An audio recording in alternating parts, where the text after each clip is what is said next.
Thank you, Deb, for your kind introduction. Well, hello everyone. Yes, 9 my time, but I'm still okay. I'm really delighted to be here for the Jones Memorial Lecture.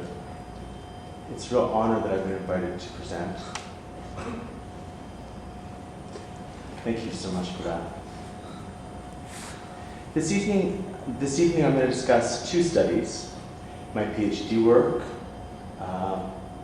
my dissertation, and my postdoctoral work.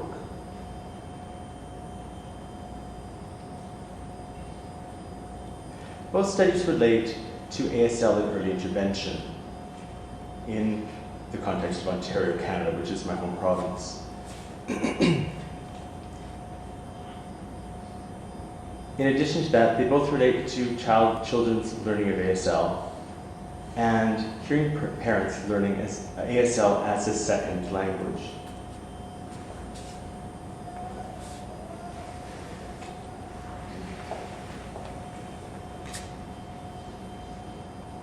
Deborah already touched on a few things. I might say a couple more things about my background. Welcome to Unified Conferencing.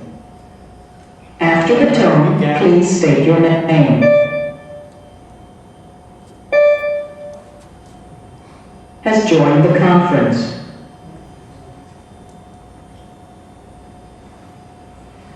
Welcome to Burnaby, welcome to Regina, welcome to Calgary.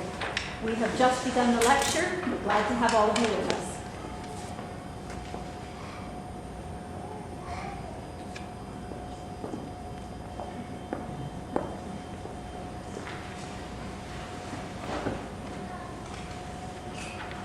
So I worked for 9 years at OAD, the Ontario Association for the Deaf,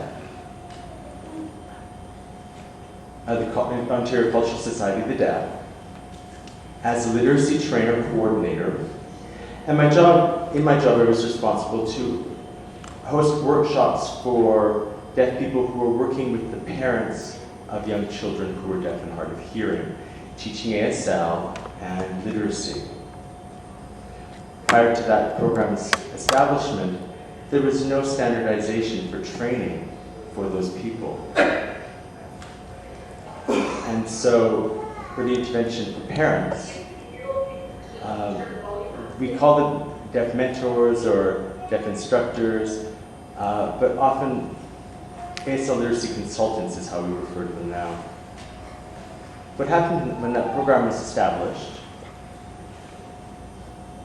At the same time, the Ontario government established the Infant Hearing Universal Screening Program, called IHP, the Infant Hearing Program is how we refer to it.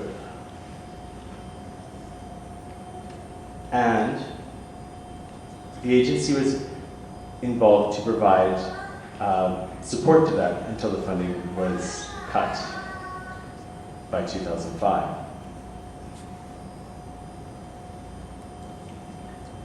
So that's part of my work experience. Oh yes, and in 2006, the Deaf Association, the Ontario Association of the Deaf, hired me to create a discussion paper about the gaps in service that exist for early childhood intervention. And the paper became a published article, ASL and Early Intervention. Some of you may be familiar with it.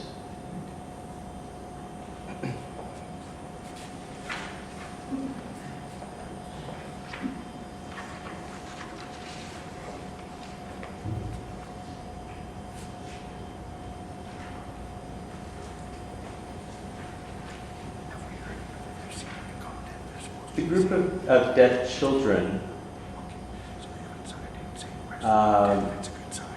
and compared to other minority children groups seem to have a lot of similarities in that the importance of having first language for regular cognitive development and mental health. Those seem to be common to across minority groups. But for most minority groups, the children will have a mother and father who speak the same language as they do.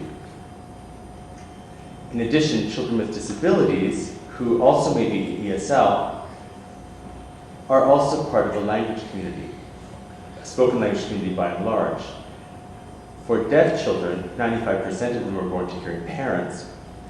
Therefore, learning their first language becomes delayed, often. And delayed language can cause cognitive, emotional, social, and academic, have an impact on all of those factors.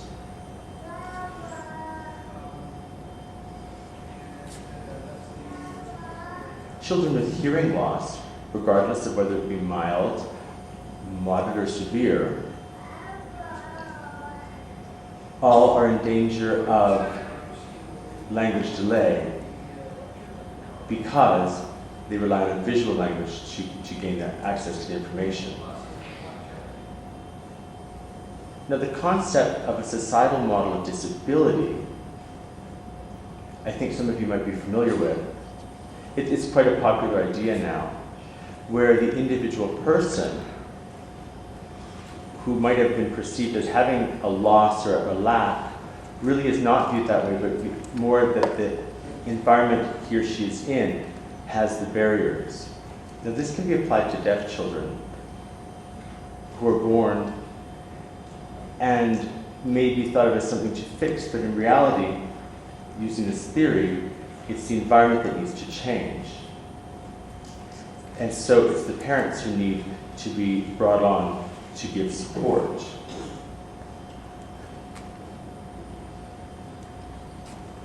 Now, Ontario, the study of children in Ontario, there was 153 who originally began in the early intervention program, 93% of whom were taught using an oral approach. That was during preschool, later reduced to 67% by the time they hit preschool, and down to 58 in elementary and 31 by adolescence. And so that begs the question, what happened? Well, children enter school, usually in a mainstream situation,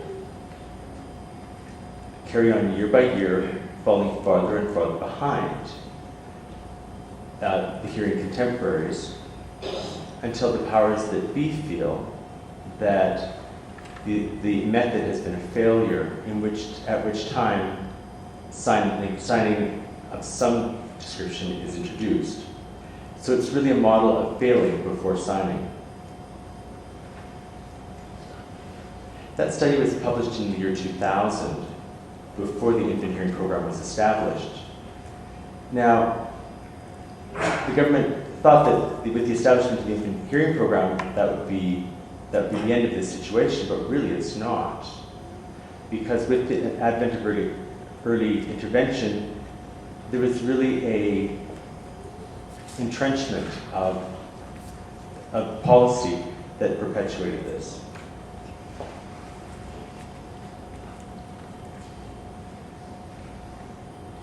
The article that I wrote for OAD describes that more in depth.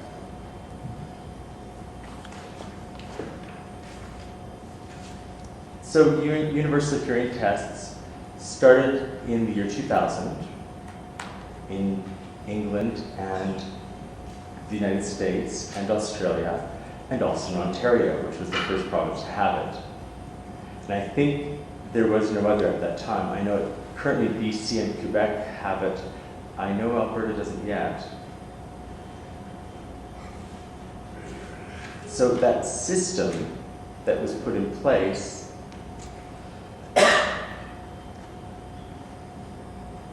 was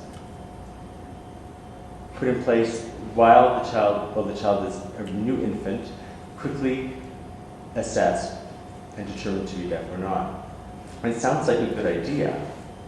Early identification means early exposure and early access to services, meaning ASL, but really not meaning ASL.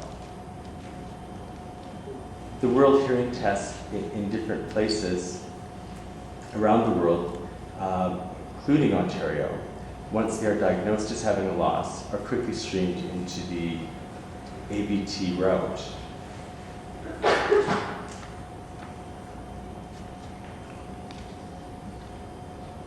They do provide options in Ontario for children who are deaf or hard of hearing. You can choose ASL or ABT, which we refer to, which is auditory visual therapy or verbal therapy, which trains residual hearing and to use no visual communication at all in its approach, even though it's not really natural, because babies who learn to speak and hear follow lip reading anyway, and gestures at the same time, because language is visual, so really they're getting both. However, that's the second one. And the third one is a dual stream, and the concept being both an oral support as well as ASL. Now, if a parent in Ontario chooses to have a child fitted with a cochlear implant, you can't have ASL then. You can't have the dual stream. You're left with the ABT stream only. So the children's hospitals in Ontario, there are 3 of them, one in Toronto, and Ottawa, and in London.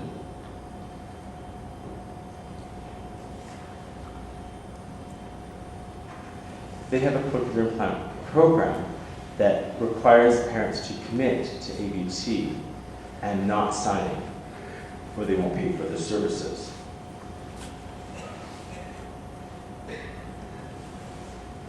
So, who was responsible to set up that policy? And really, it's not a policy that's been published. It's not based on what we might think. So OAD asked me to research that and to publish a paper to that effect.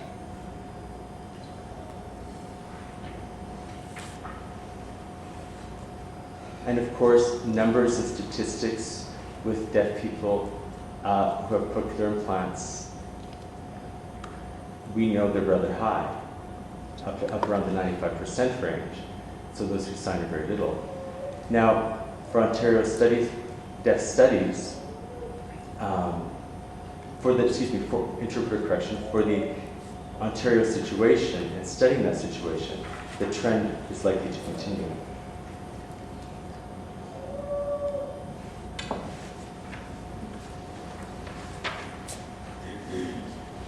And just speaking about research and what has proven in terms of audio-verbal approaches, their view is that if a child is forbidden to sign, they will succeed in the audio or the ABT approach. But there is no research to actually show that. And in actuality, it is true to be said that if a child is provided with a visual exposure of a signed language, that will enhance their ability to learn a spoken language. And today the Ontario government has this policy, and what's happening in deaf education is another discussion. What we know is really important to have parents involved, but they seem to argue against the idea of parents learning American Sign Language. And the thought is that if they choose to use American Sign Language, that will be a further penalty to their deaf child. And there is no research to support that finding. And really, it's an illogical piece of information. There's been no research to say that that would be a barrier to their child's development in language acquisition. And so the alternate should be true, or the opposite in terms of what parents' involvement should be, and that should be that we do teach them American Sign Language so that they can develop that communication relationship with their child.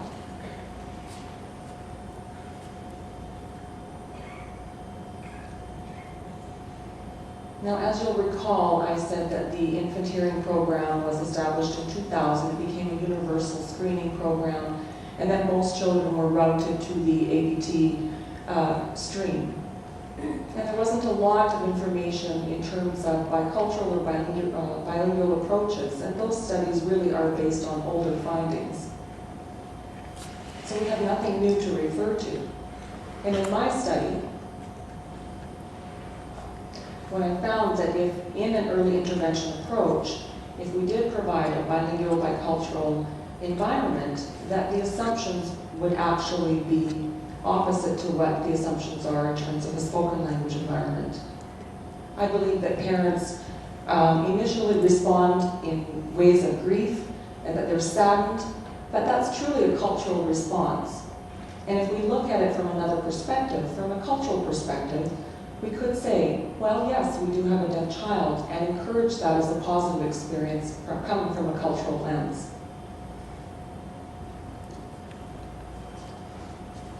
And if you'll recall, we talked earlier about the social model of disability. We don't look at deafness as a deficit or something missing, and that the intervention isn't really to provide supports to the child alone, but rather that the intervention could be to encourage an environment around the child, which would be the parents first and foremost, to learn sign language. I pulled this third point from a study that was done in Britain.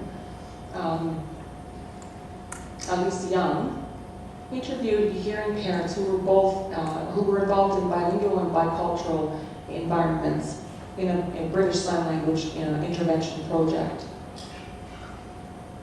She spoke to them about what their experiences were, and by and large, most of them said the learning of the language was fine.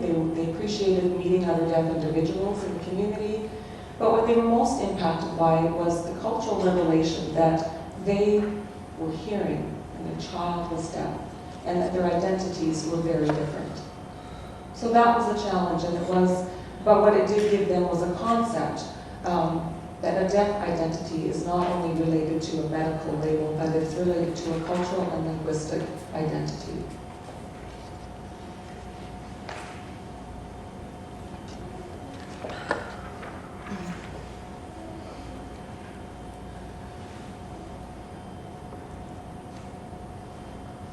So I want to go back to the term, the alibi, or the notion that hearing parents just can't learn ASL as a second language.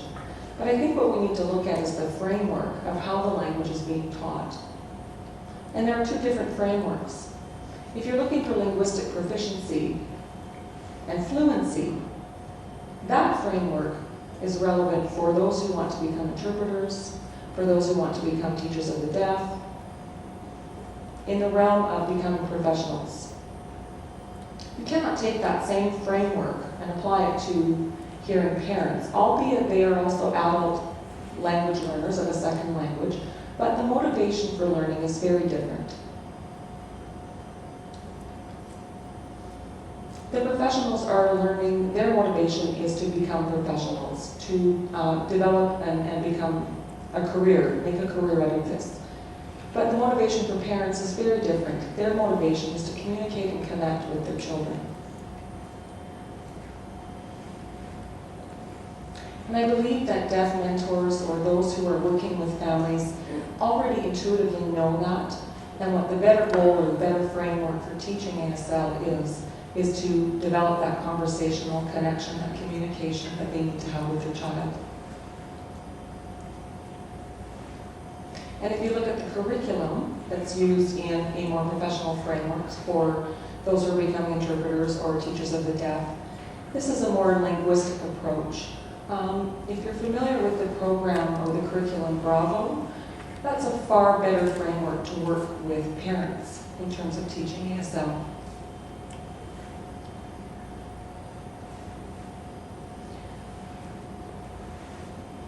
One of the researchers that I know in Regina, Kuschlander, said that often a deaf child's view of their quality of life in correlation or does correlate with levels of depression and mental health, given the communication or the lack of communication that they might have with their parents. And so we do know that communication is and should be a two-way street.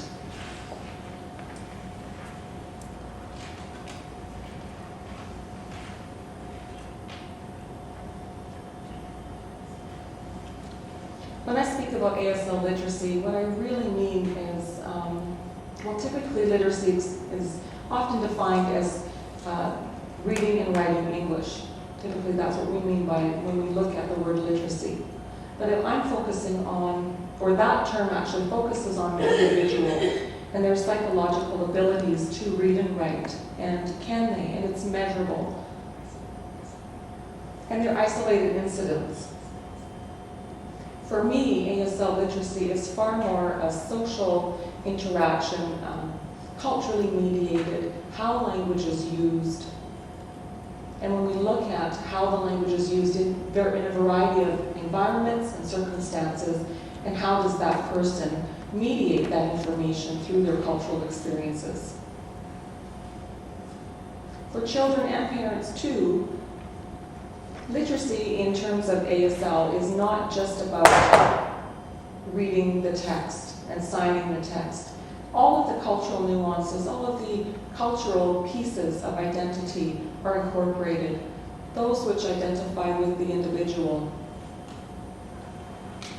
So we can say that that's true for performances in ASL and in a variety of contexts and settings.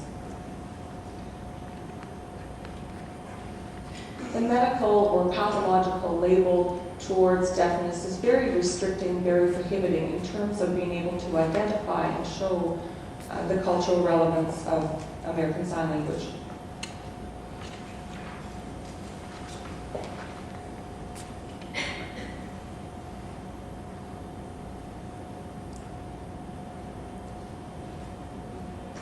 So my first study, my PhD, my dissertation, was an action research study, and it was with the ASL Mother Goose program. It took place in Ontario, in a rather large city, in the city that has a large hospital, children's hospital as well, and the largest cochlear implant program as well. Typically what we see in education in terms of research is a lot of emphasis in the more quantitative measures, numbers that focus on deficiencies, that focus on reading levels, that focus on decibel loss, a lot of negativity. So I wanted to approach my research in more of a qualitative method that looked at observing the actual things that are happening, and not just as the researcher studying the community, but the action speaks to the participants becoming part of the research process. An action researcher or research identifies the problem, and then working together, researcher and participants, towards finding a resolution to that problem. So we know that we have intervention, early intervention issues, and so the Mother Goose program lend well to providing hearing parents with that exposure in terms of using ASL with their children.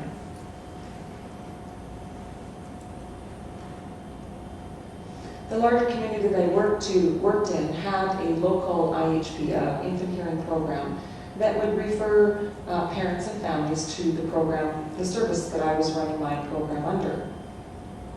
My preference initially was to be inviting only hearing parents that had deaf or hard of hearing children.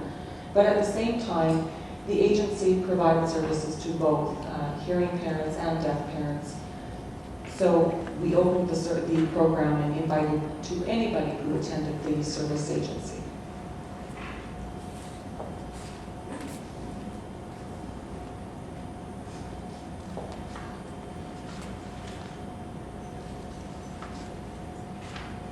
Some of you may be familiar with the ASL Mother Goose program.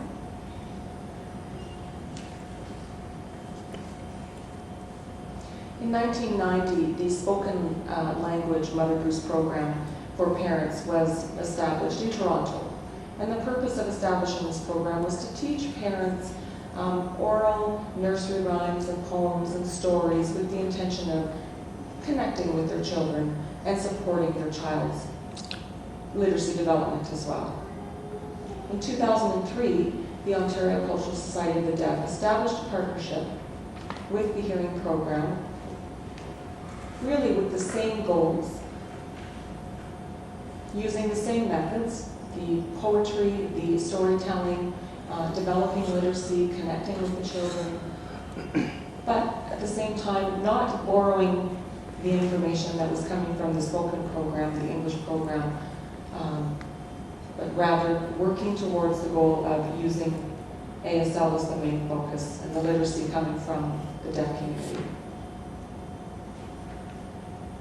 The spoken language program has been very successful, has supported English literacy development, and the connection between parents and their children. Our focus was to focus on the ASL development. And mine was the first program implemented in doing so.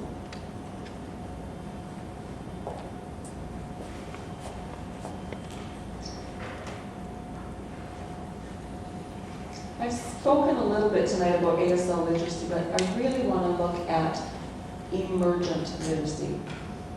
Developing language in younger children, regardless of what language that is. But let's look at emergent literacy a little bit more.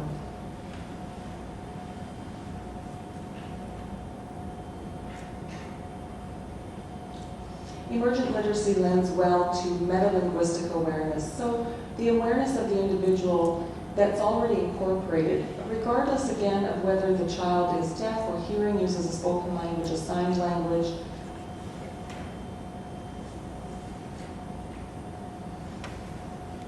The environment that they are in will lend to their ability to discern the structure of the language, and they will be able to figure out how to play with the language if they are exposed to it. So they become very aware of how to use the language as their exposure increases. There's also the matter of the phonological awareness, which I will explain further in my next slide. And vocabulary, of course, is very important to develop a larger length of vocabulary. And we also know that research has proved that learning ASL and being exposed to ASL will support the development of all of these. For the parents, whether they are deaf or hearing, the primary focus should be that they match whatever works for their child, and they will see success, and they will see a relationship developed. Typically what we see for parents who do not use sign language, the interaction comes from very much a one direction from the parent, where the deaf child is left out of the interaction and becomes a passive participant.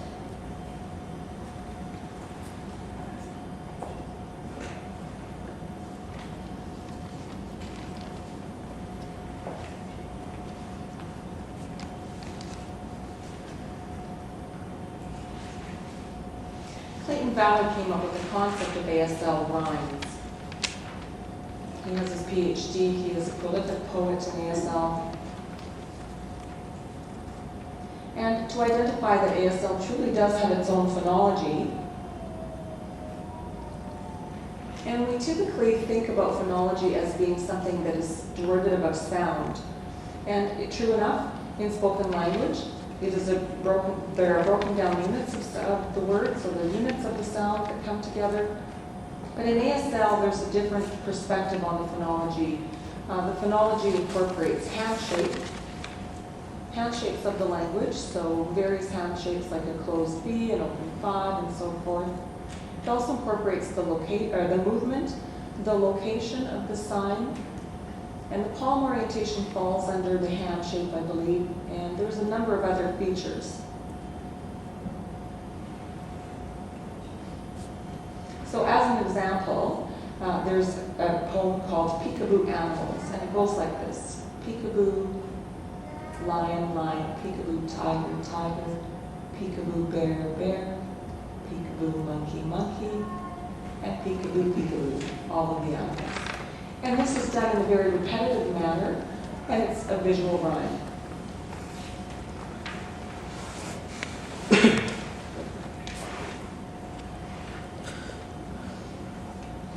ASL phonology is emphasized because it does lead, and it has been shown to lead, to better literacy.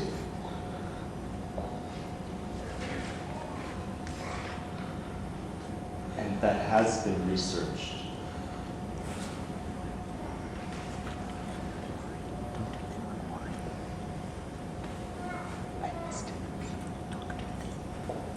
By Dr. Corey, by Dr. Corey, here at the university. So I'm going to show you a clip showing one of the leaders doing an activity with a group in the Mother Goose program using 2 handshakes to tell a story of a dog, the 2 handshake and the 1 handshake. A dog running around finding a bone, burying the bone, and running around like that. I'll show it to you and let you watch it.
Well, unfortunately, sometimes technology doesn't work.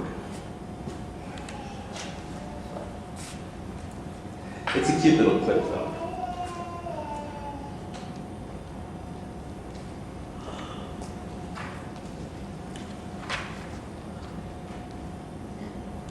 Some of the results, the early results from my study, show emergent ASL literacy, and I'd like to talk a little bit about that. Really help with the program leaders recognizing and documenting. And before I forget, the children involved in the study were aged 4 months to 11 months old. So they're a little young for full ASL literacy, but still ready for exposure.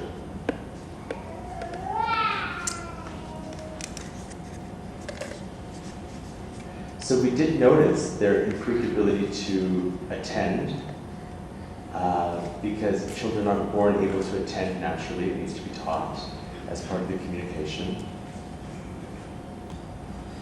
We noted them developing phonemic awareness from the repetition, the rhyme.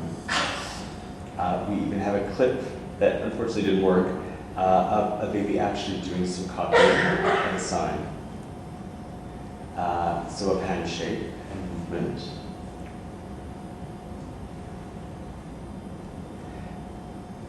The repetition seemed to improve their animation, their engagement with the stimulus, starting to predict what will happen next, especially with the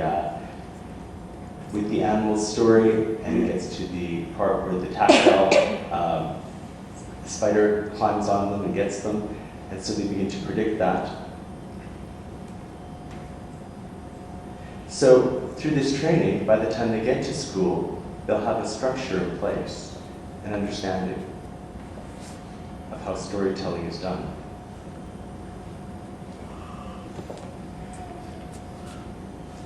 Okay, on to my second study, my postdoctoral work. And I thought for this study, I wanted to do more on literacy using ASL and shared books. So, in comparison, the 2 studies were very different. My first study, really what I was looking for is hearing parents with deaf children, right? Of course, as you know, it didn't turn out that way. There were deaf families in there, which was fine. In this study, the second study, I did get my wish. All the parents were hearing, which actually was quite difficult. It was hard for several reasons. In our first study, the agency ran the program, and so I got to sit back and just do the research. In the second program, for this study of ASL and sharing stories, there was nothing established, so I had to do it. I actually became the service provider plus the researcher, which is a lot more responsibility. And it was a longer study, it was 10 months. A total of 5 families enrolled in the program. 2 of the families saw it to conclusion. Both those 2 families had deaf children, both of whom were 3 years of age. The 2 families had taken ASL courses, had an ASL consultant,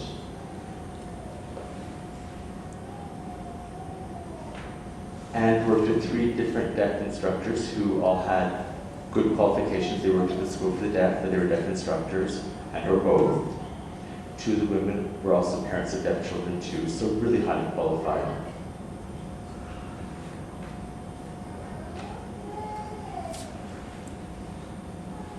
Maybe you've heard that Gallaudet University has the SRP Shared Reading Program. My vision for this was a little bit different. Their program is really school-based. Mine I was looking to be more community-based. It was held on Saturday mornings.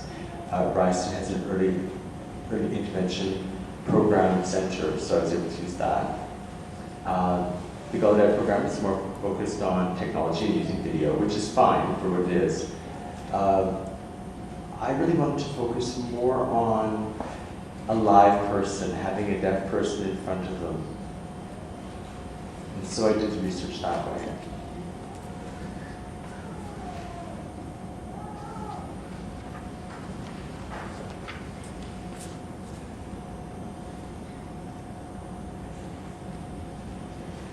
Remember I talked about ASL literacy, about taking in language and translating it as it fits for the culture and the cultural lens. The same is true for ASL reading and ASL literacy, ASL sharing of books.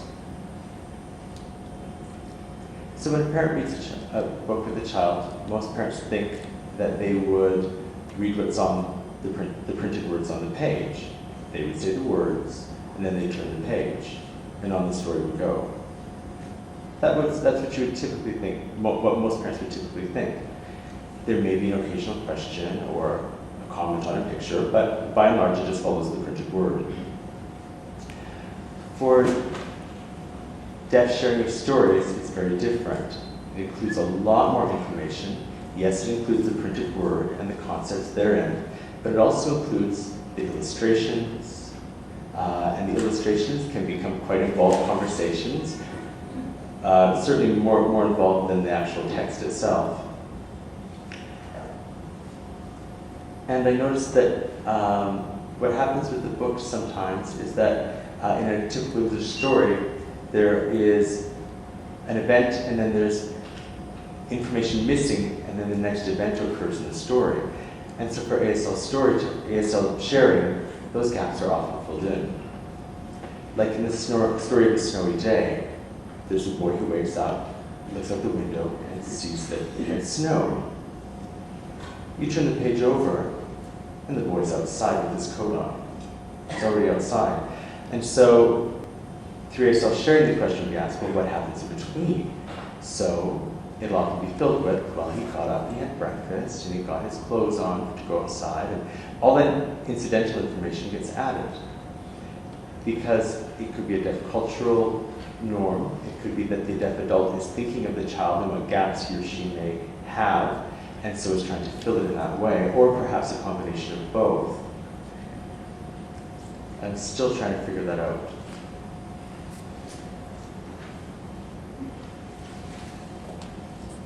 One more thing I want to add on that topic.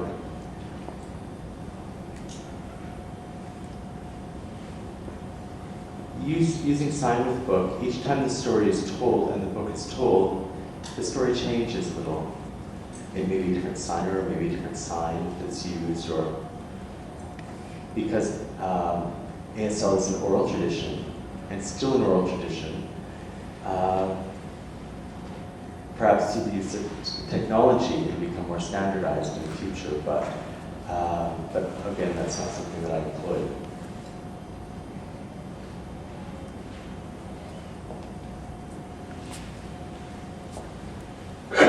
So research has been done on reading with deaf children. Most of the research talks about young children, but at school age. Teachers who are deaf reading to children, or parents who are deaf reading to their children, and studies like that. Most of the research doesn't employ ASL. It's spoken word or some kind of sign system for total communication or signed English. And the researchers on my slide there show that these are all studies with deaf adults, teachers, working with children. There's very little research on deaf mentors teaching hearing parents how to communicate with their children, sharing stories in ASL. When the adult is able to fit the communication needs of the child, the communication becomes interactive, the reading becomes more enjoyable. And I think it's really important for literacy development. Research shows that with adults reading to a child in a conventional way, the interaction is very limited and the child is a passive learner.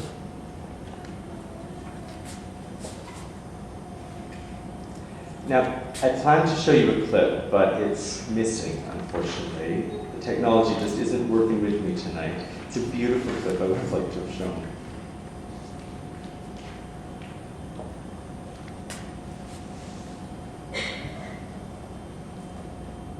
I didn't use technology in my studies, but one of the instructors told a story and videoed herself doing it, just on her own, and then uploaded to Vimeo. It's really good. It's free. I don't think it takes a lot to develop on the technical side, so I think it's pretty straightforward. It's just a matter of doing it. And this mother took the initiative to do it. This interpreter correction, this instructor took the initiative to do it. My PhD study is published and complete. I have the book if anybody's interested in looking at it in depth. My postdoctoral study, I'm still in the data analysis phase. I've noticed some similarities. Really, the importance is having parents' involvement.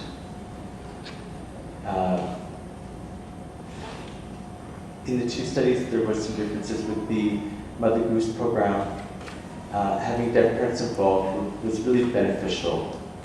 Remember, I told you I established the program at the same time. There wasn't any kind of development for ASL curriculum for this, and so the deaf participants were really helpful in matching the needs of young children.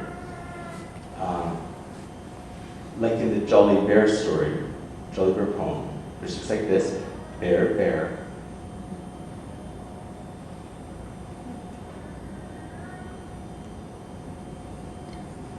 But which kind of looks like that, and it's a pretty straightforward story. But the deaf mother looked at that and adapted it to the child, using herself sometimes and then referencing the child sometimes. So it became this interactive, tactile activity, engaging the child who simply loved it. And there was a marked improvement in the child's ability to attend. The quality of interaction was enhanced greatly. So with the Mother Goose program, to have parents who are both deaf and hearing, the discussion led itself to issues like hearing aids or what to do when the child verbalizes loudly. And you could see the perspective of the deaf parents saying, you know, it's all right, that's normal. Compared to the second study where there was only hearing parents, and there was a lot more pressure. It seemed to be a lot more stressed. Perhaps it was going through the infant hearing program that had caused the frustration and the stress. But early intervention in both, for hearing and deaf parents, getting it together, is what I prefer. I like to see that and have them interact together.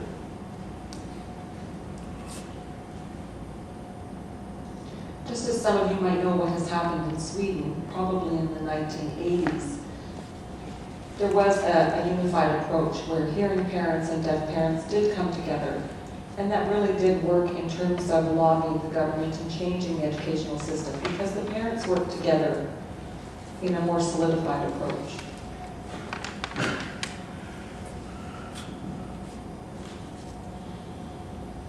I wanted to speak a little bit about the role of a program leader or the instruction. And I'm not sure if really the role needs to be distinguished. Really what we need to know is who has the expertise, the level of expertise in terms of the linguistic background or just the knowledge of how to use the language and share the language. Really there isn't a lot of availability out there. If we look at audiologists and people who work in speech therapy, it's a Monday to Friday job. They work 9 to 5, it's their job, they get paid very well. But our deaf mentors and deaf instructors and community members really work hard to provide their time in the community to support the development of ASL literacy and early intervention practices. They don't get paid nearly as much. They might get $35 for 1 hour's worth of work, but they often don't get paid for the actual amount of time that they invest in their involvement in the community. So there really is a distinction in terms of professional roles.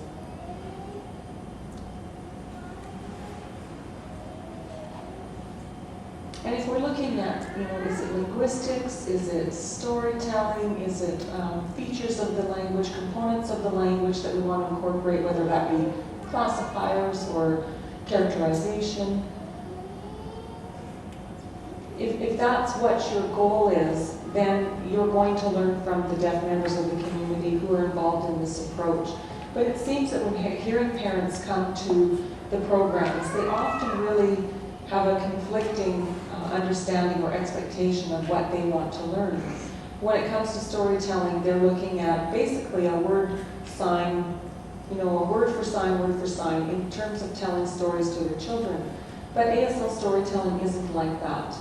So it conflicts with the ideals of the language and the different approaches.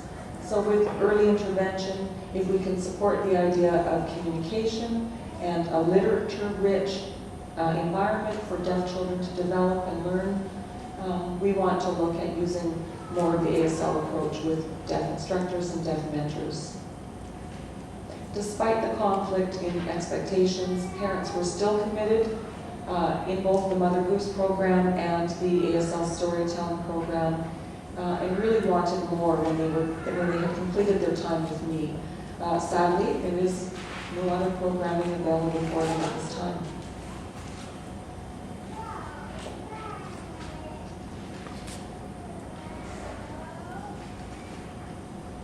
So really, what is the direction for the future and where can we expand? And I'm fascinated in terms of the topic of, encouraging parents, hearing parents. There is no study right now that tells us anything more about hearing parents' learning sign, not learning sign, how does it affect their children, how can we support them and encourage them. And the idea of early intervention truly plays out most beneficial through partnerships, whether that be with hospitals, the agencies, the associations, but that partnership needs to be there with the ASL community.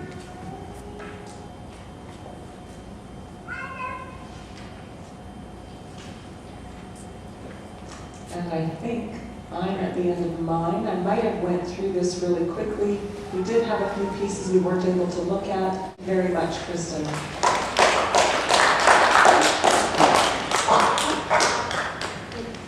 You did what you said you did. You committed to the hour, and it is an hour. Now let's see if we can get technology to work in our favor. I'd like to ask Janet Jameson from Vancouver if she could respond to the lecture and propose the first question. Are we there? Can we all see Janet?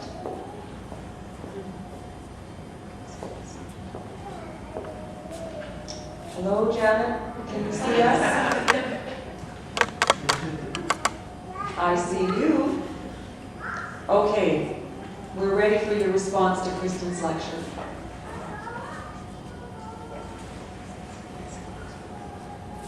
Okay. Did you want to come up with me? One moment. We'll just take a brief pause.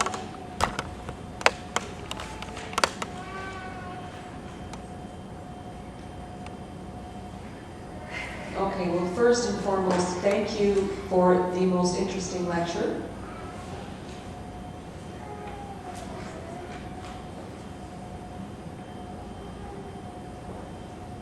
I'm going to use my voice and sign at the same time.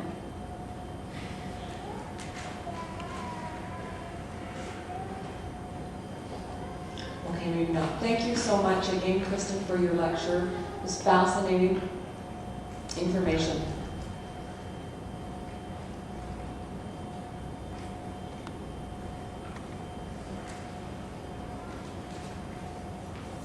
As you alluded to in your presentation, I've experienced working with children in preschool environments.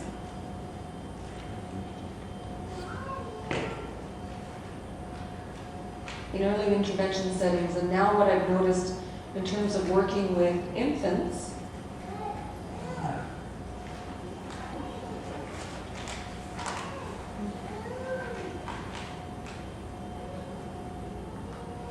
I think everybody can hear us now. Is that better?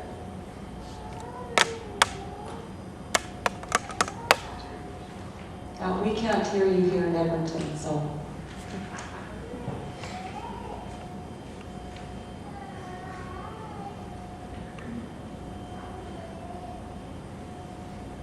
Okay, let me start again.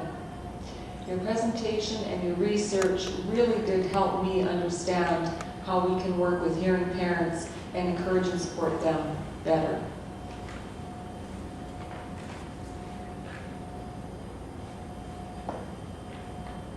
For those families who have deaf children and really want American Sign Language to be involved in a bicultural and bilingual environment, I now understand how to better work with them.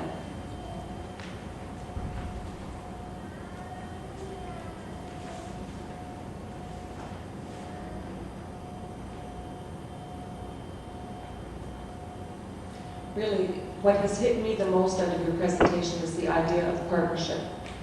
Agencies and the community working hand in hand with the ASL community.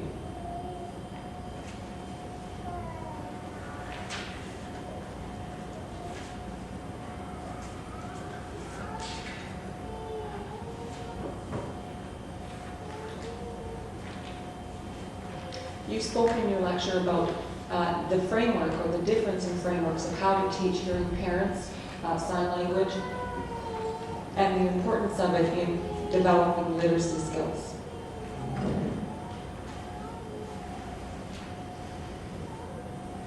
So I have a question for you.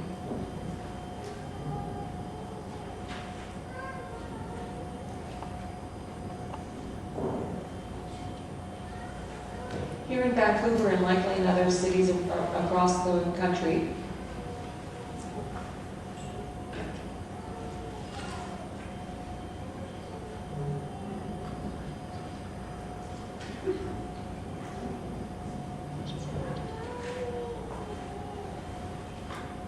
we have many families who just moved to Canada, who come from other countries and do not have English as their first language.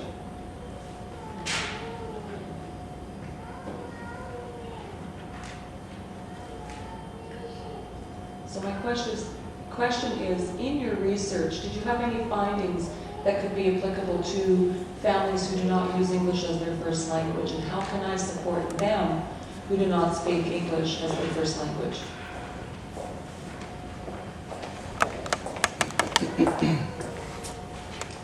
Thank you. Thank you, Janet. It's a good question. My Mother Goose program, we had one boy who moved to Canada from Hungary. So his mother's first language was, he did speak his mother tongue. From my perspective, I don't think you need to know English before you learn ASL. So participants who move to Canada and are, of course, interested in learning English should also be encouraged to learn ASL too.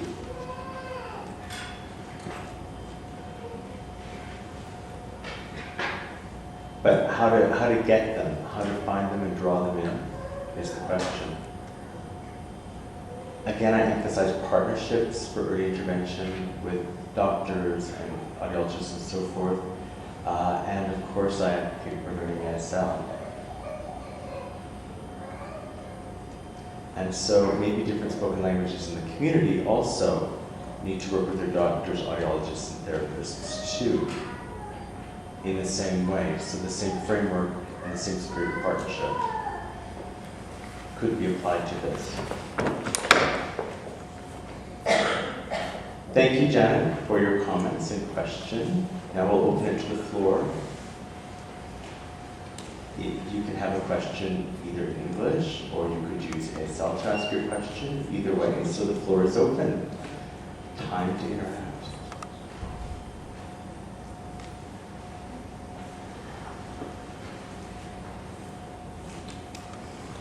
Dr. Mason, do you have a question? Come on up.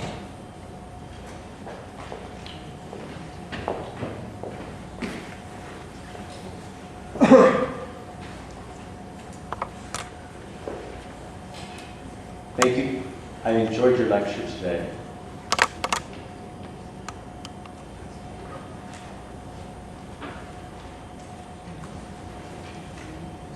And for many years, you've experienced the same thing, where it seems that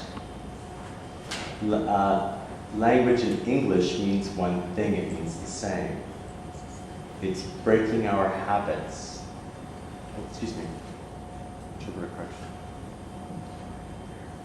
Seems that the perspective of society is that English and ASL are two of the same, one and the same. And so how do we break that perspective? You spoke about metalinguistic features as an idea. Could you give us an example maybe of, how we could change that perspective in terms of what society's belief is about the two languages being one and the same?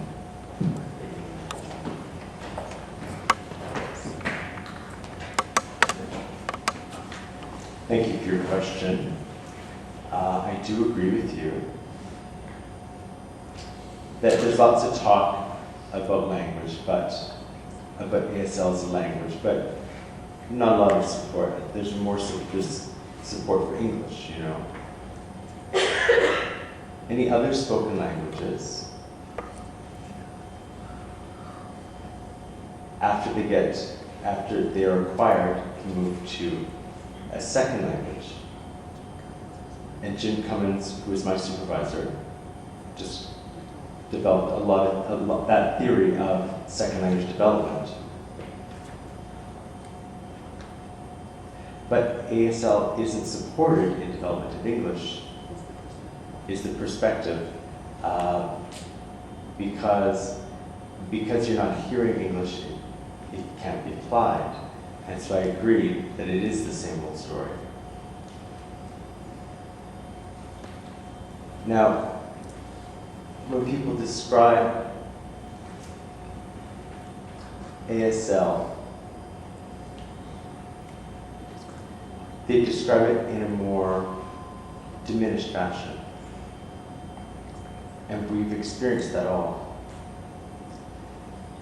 Linguistics and really, there are people certainly more involved with metalinguistics than I, who have studied that in depth and with language development, like with phonemic knowledge, like Dr. McCory's research, talking about phonological awareness.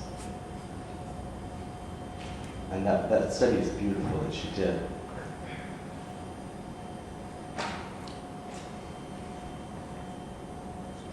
She did the research at the University of Alberta.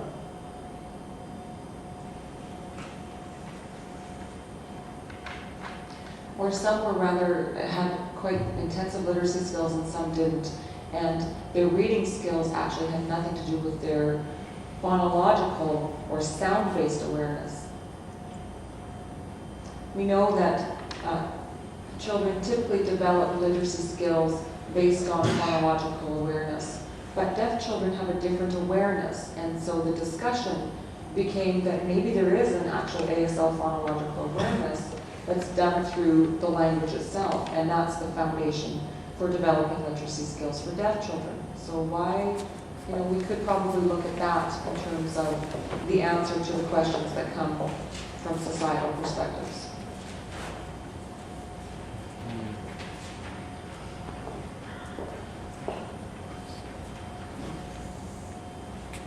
Hi, Kristin.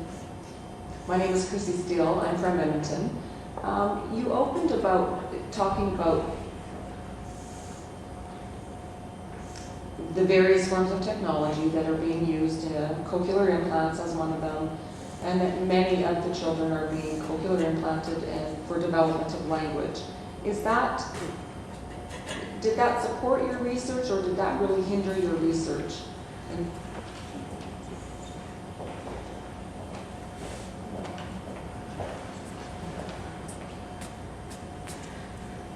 Thanks, Chrissy. I really love that question.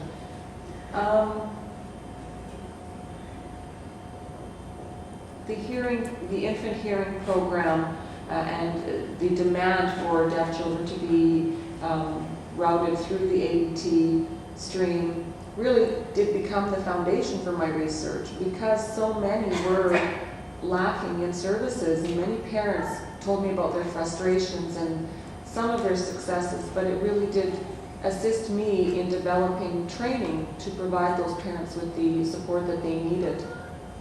And then the Ontario Association of the Deaf asked me to do a discussion paper, and then the policy came about in the Ontario government. So it really was a problem that just seemed to be never ending in the community. The Mother Goose program was an inspiration. I think it really helped us address some of the issues that parents are facing because of the high number of cochlear implants and the children being streamed into that ADT program.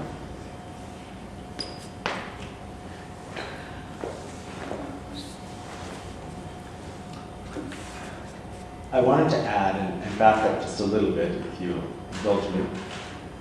The language of ASL is a language, but hearing people's perspective is that they don't understand that. I want to say that I want to be careful. We have a problem in that we have an educated person with a PhD and we throw everything to her. Here, solve this. We can support her, yes. But the idea that, in my experience, because I have grown up around hearing people in a hearing environment, that I've experienced lots of frustration. But now I'm developing an understanding of that I do have the power to confront and change and to challenge their perspective and to communicate. And it doesn't need to be, I mean, it is a slow process, and I'm one person and it's a big issue. It's not going to change tomorrow, but I mean, your research does give us the innovation that we can, and the insight to send out. But we're still a small group, and many of us are laymen and laywomen. And so many individuals have not met a deaf person before. So, through whatever means of communication, when people ask what your first language is, and I say ASL, they'll say, well, what's your second language? And I'll say English. And they'll say, oh, well, that's a language. And they'll automatically label me, oh, well, that's the language. But it doesn't need to be that way. It doesn't need to be, well, I'm deaf, and here's my language preference, here's American Sign Language. It doesn't need to be that way. It's something that needs to be taken for granted, accepted, and move on. But that's something for people to work through. I think we can be supportive, but I think we have to do it in our own way, in our everyday activities. because the research that's done in an ivory tower is valuable work and it's important, but at the same time, every day in every way, there can be benefit too. That's my perspective. Thank you. Thank you, Connor. Any other questions?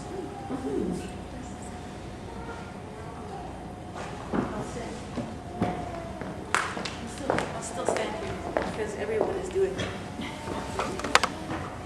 I'm one of those parents who we need to reach.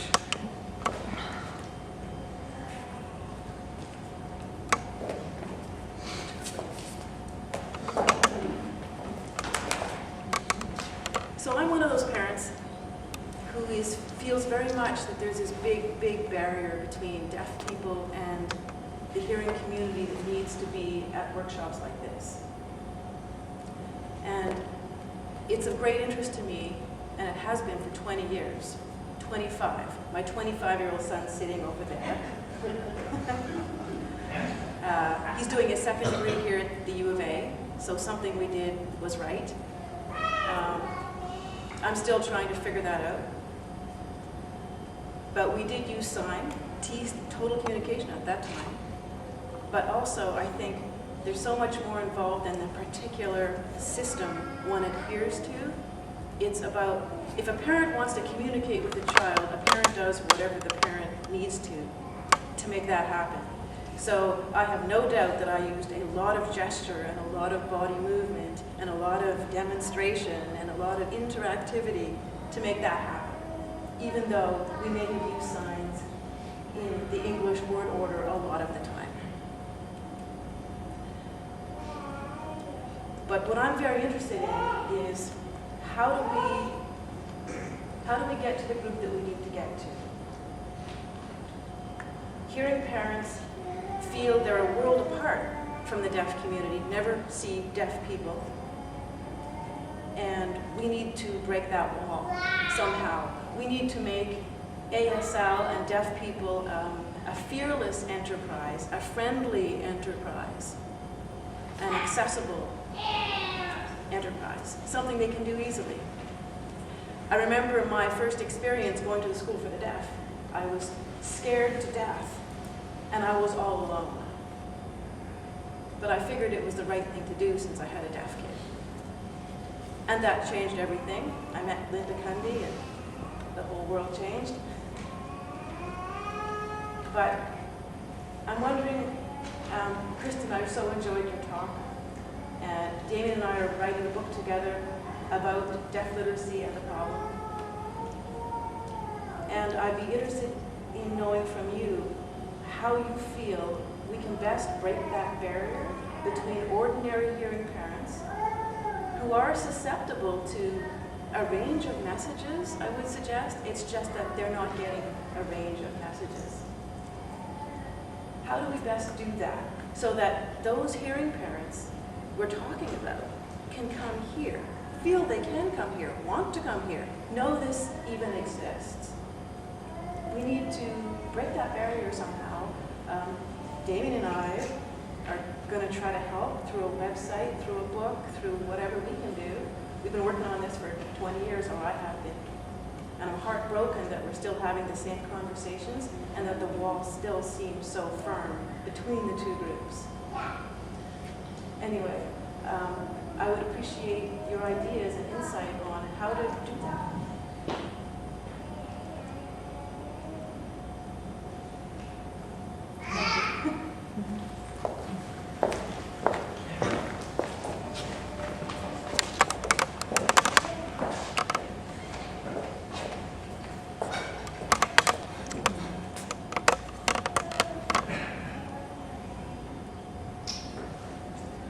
You know, I have a rather, well, maybe no, it's not an easy response to that.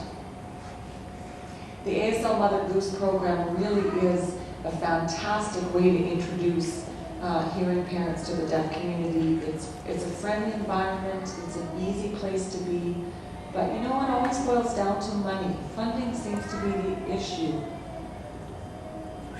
Early intervention systems really do need to incorporate more funding for the needs of deaf children, for their parents. Again, I'll speak to the variance in the level of pay that our deaf mentors and instructors receive because they're not considered professionals. The money isn't there to pay for them. We need core funding. We can set up all kinds of ways to approach the community and those parents, but the funding needs to be there. The Ontario Cultural Society of the Deaf received a wonderful pot of money, but that money soon ran out after 5 years, and then the program was no longer able to be offered. So it's really a systemic issue, I think, that we need to address. Again, working in partnership, I believe that we can accomplish anything, and I think we can lend to change and see that change happen. Linda, yes. Yes, please.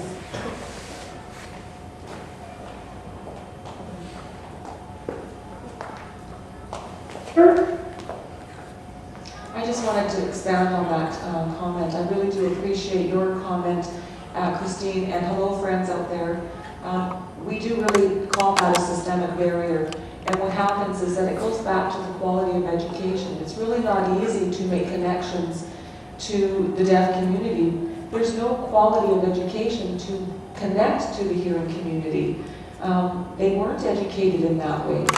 And so the program is assisting and helping to teach deaf adults to become good educators and good mentors. And I guess, what we're working through is a vicious cycle. The quality of education really hasn't been there right from the beginning for our deaf community. And so that's where the gap is, and it's still there to this very day.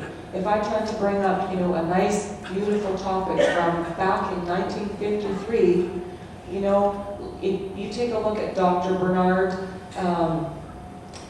Thielbert, a Dutch professor.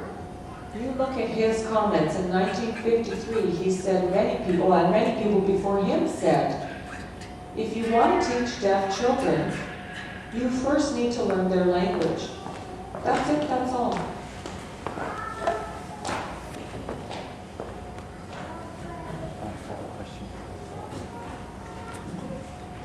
Beautiful, thank you, Linda. A question from Vancouver. Okay, so from Vancouver, because we can't hear you, but I think you can hear us. I'm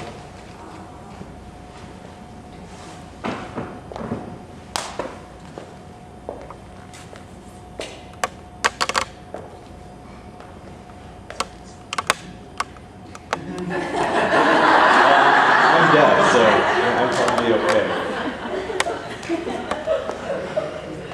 Okay. Now, I agree with what Linda has said. 100%. But there are a couple of things to consider. Two questions, which are not related. The first being, it's relating to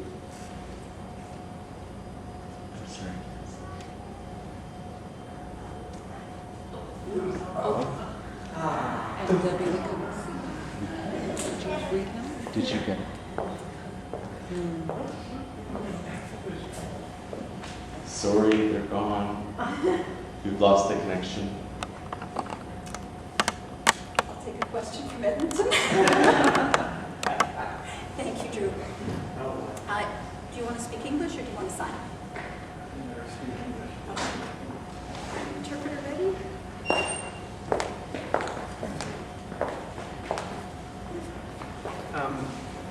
So my background, I'm the parent of a young deaf daughter, 5 years old, with a cochlear implant. I wonder if, I recognize that the ideal might be an early intervention model like the Mother Goose program to expose parents early to ASL, to the deaf community. That was our experience. I wonder if, in the meantime, given your first statistics of a gradual dropping out of oral programs, if there's an opportunity to have the deaf community and ASL educators step in at that point. Our experience has been that there is a lot of support from the medical, audiological community at a very young age. And that as our daughter has grown, that has started to trail off more and more. And in a case like our daughter, where she is behind, or is, we hope not, but is perhaps on the path, an oral failure, quote unquote. If that were to happen, it would be, I get the sense that that community has less and less answers for us, less and less support. And what I saw from your first statistics is that that must begin even at the preschool and elementary school level. So my question to you is, if there are parents who at that point are beginning to question some of the advice, some of the dogma that's coming from that perspective, that medical audiological perspective, is there an opportunity, not necessarily for a Mother Goose program? I mean, it would be hard for me to imagine a teenager struggling in high school, heading into that model. Is there an opportunity for us to introduce ASL at that point, where parents are desperately seeking to communicate with a child? They put all their chips, so to speak, on the table, because it is kind of these, disparate options sometimes. It's been hard for us to find a middle ground between the two. Is that a chance to be welcomed by that community, introduced to that language, when parents are looking for some kind of answer at that point anyway? What can I do to help develop that? Is my question.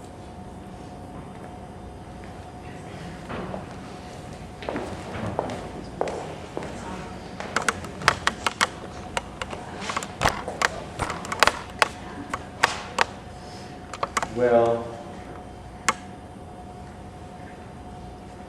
when a hearing child is born, you don't have to pick those options, and so the child can begin everything at once, and it's different for a deaf child, but the same thing should be applied. For myself, being a mother, I understand going through the system is tough.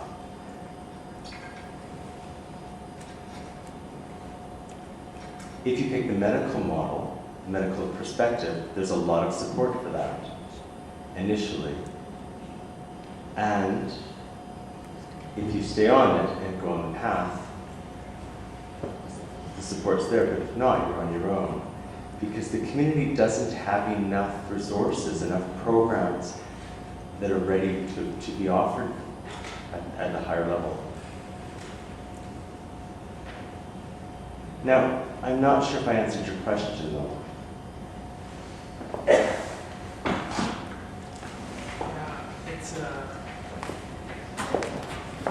My question's still forming, yes, but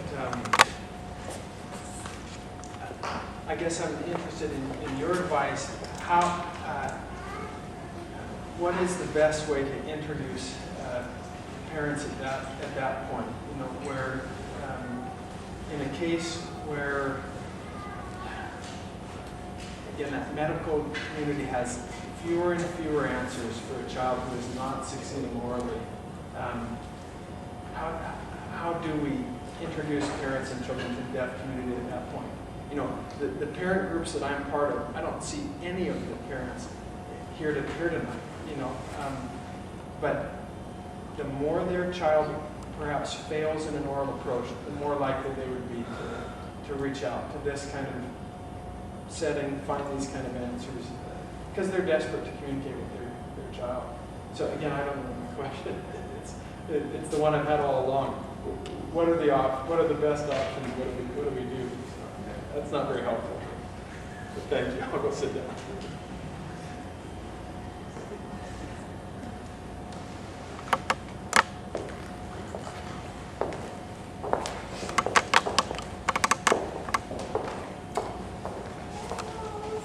Is there another question?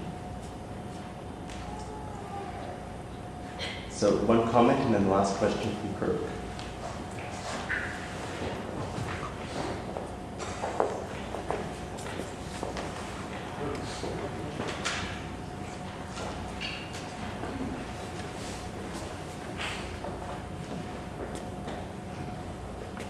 just want to maybe drop one theme, or put a theme out there. And that theme is basically fear. And most of you know that I used to work in Toronto. Well, Kristin knows that. I've known her through the Toronto community, but I used to work at York University. And I worked with numerous faculty members there. And one of the interpreters there did slightly break the code of ethics by sharing some information with me. But what she did say to me was that there are a number of professors here that are afraid of you. And I was astonished. Afraid of me?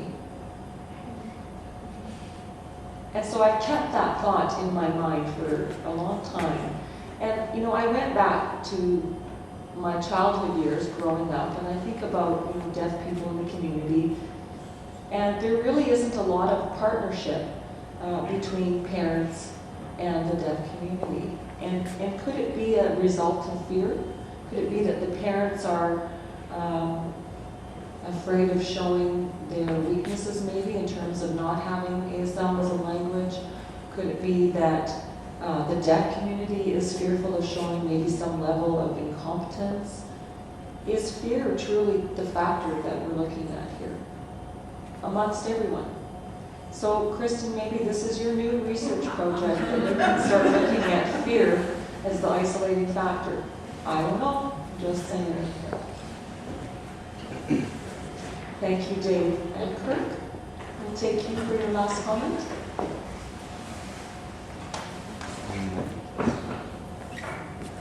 Thank you, Kristin, for coming to Edmonton.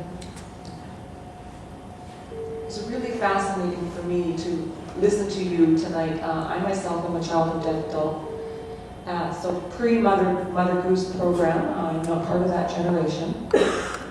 But I had some memories of my mom always asking me questions, and as I was growing up, you know, Father would come home even after work and ask me questions, and that was maybe my experience with a Mother Goose type of approach.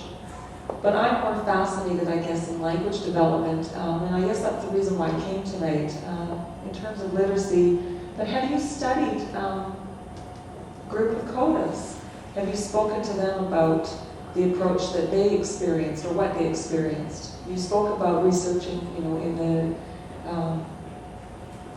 other communities. Have you looked at working with CODAs, and what is the, maybe there's less fear there?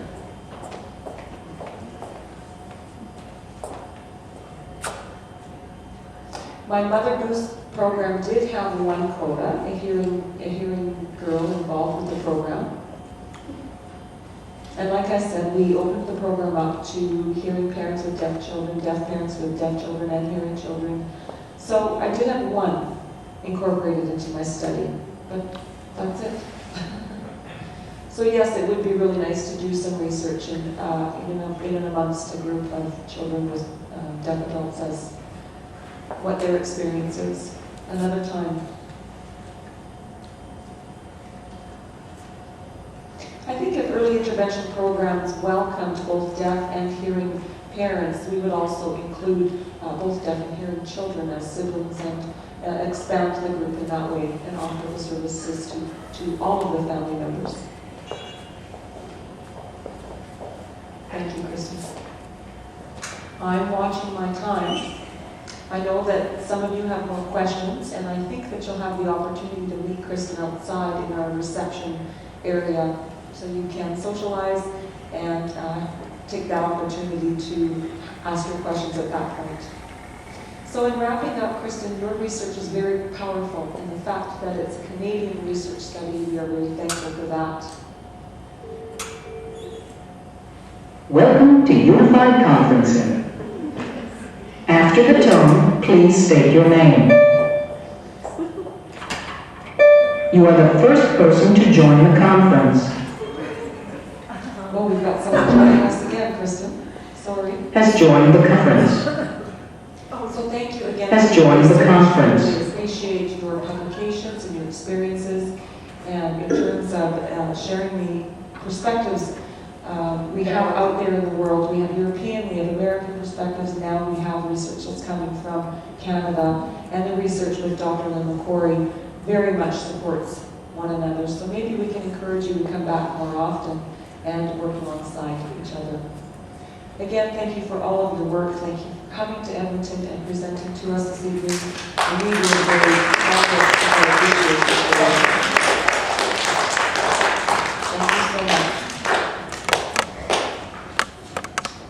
Thank you all for your patience with the technical difficulties and disruptions that we had tonight. It is a beautiful building, indeed, but obviously technology is not our friend, not tonight anyways. Thank you to Vancouver, Regina, Calgary, Red Deer, those in Red Deer, those who are in Kelowna who are watching us via web stream. We look forward to your feedback in terms of how we can improve the technical feed for next year. And again, thank you to Dr. Snoddon for participating and being here with us tonight. And finally, I would like to thank Pat Edom and Rod Edom, most importantly, for your continued support for this lecture series. Thank you so much.